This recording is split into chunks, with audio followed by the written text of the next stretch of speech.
না না ডিনারটা করে নে। খা, দাঁড়া, খাবি না? এটা কি দেখতে পাচ্ছিস? বাটাং এর কার্পেটে পড়ো দে।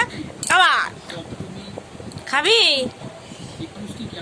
হ্যাঁ, এই তো গুড গার্ল। মুখটা নাড়, গালেরটা শেষ কর তাড়াতাড়ি।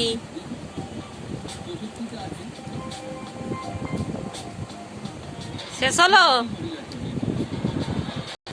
এনে আরেকটা নে।